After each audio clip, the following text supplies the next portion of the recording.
এবারে বহরমপুর বিধানসভা কেন্দ্রে লড়াই করছেন এআইসিসির ওয়ার্কিং কমিটির সদস্য মাননীয় শ্রী অধীর রঞ্জন চৌধুরী মহাশয়, বহরমপুর লোকসভা কেন্দ্রের 5 বারের সাংসদ। এই প্রথম বহরমপুর বিধানসভা কেন্দ্রে প্রার্থী হয়েছেন ভারতীয় জাতীয় কংগ্রেসের। ইতিপূর্বে তিনি প্রথমবার জয়ী হয়েছিলেন নবগ্রাম বিধানসভা কেন্দ্রে। সে পুরনো ইতিহাস। এবারে তিনি বহরমপুর বিধানসভার প্রার্থী। গত লোকসভা নির্বাচনে তিনি পরাজিত হয়েছিলেন তৃণমূল কংগ্রেসের প্রার্থী ইউসুফ পাঠানের কাছে।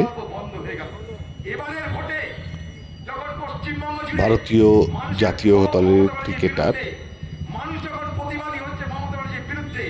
মাননীয় শ্রী ইউসুফ পাঠান বর্তমান সাংসদ বহরমপুর লোকসভা। তিনি পরাজিত হওয়ার আগে ছিলেন বহরমপুর লোকসভা কেন্দ্রের সাংসদ এবং বিরোধী দলনেতা। লোকসভা কেন্দ্র বহরমপুর। ভারতীয় লোকসভার বিরোধী দলনেতা হিসেবে মানুষ তাকে চেনে বহরমপুরের রবিন হুড হিসেবে। এবারে তিনি দাঁড়িয়েছেন বহরমপুর বিধানসভায়।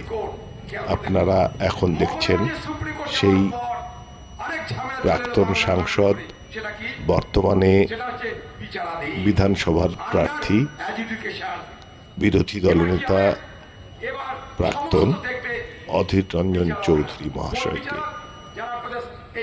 লোকাল বিচারক, মহকুমা বিচারক, জেলা বিচারক, তারা সব আপনার ফয়সালা করবে। আচ্ছা, আপনাকে যদি বলা হয় কালকে গিয়ে একটা গাড়ি খারাপ হয়ে গেছে, গাড়িটাকে চালু করে দিত, আপনি ভালো মিস্ত্রি, আপনি পারবেন? যার যেটা কাজ সে সেটা করবে।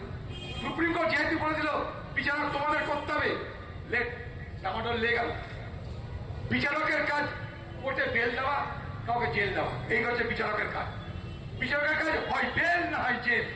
এবার বিচারক কি করবে? এখানটায় কে ভোটার না, সেই প্রক্রিয়া তাকে ট্রেনিং নিতে হচ্ছে, বুঝতে হচ্ছে, তারপরে করতে হচ্ছে। যুগ পার হয়ে যাচ্ছে, সময় পার হয়ে যাচ্ছে। 7 লক্ষ মানুষের নাম আটকে আছে। যে গতিতে, শামুকের গতিতে যেভাবে বিচার প্রক্রিয়ার দ্বারা এই বিচারাধীন লোকেদের নাম উঠছে, সেটা সমাপ্ত কবে হবে আমরা জানি না। মমতা ব্যানার্জি সুপ্রিম কোর্টে গিয়ে যে কাজটা চলছে সেটাকে আরো জটিলতর করে আমাদের উপর চাপিয়ে দিয়ে নিজে এখন ধর্নায় বসে গেছে। ধর্নায় বসে সেখানটায় 5 স্টার ব্যবস্থা আছে, খানা পিনা সবই হচ্ছে, প্রতিদিন একটা করে মিটিং আর একটা করে লেকচার চলছে। আমার আপনার কি হবে আমরা জানি না।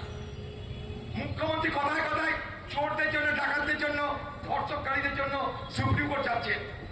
এই বিষয়টাই যে যতদিন পর্যন্ত না প্রত্যেকটা বৈধ ভোটারের নাম অন্তর্ভুক্ত না হবে ততদিন পশ্চিমবঙ্গে ভোট করতে দেব না, এই কথাটা বলার জন্য সুপ্রিম কোর্ট যান।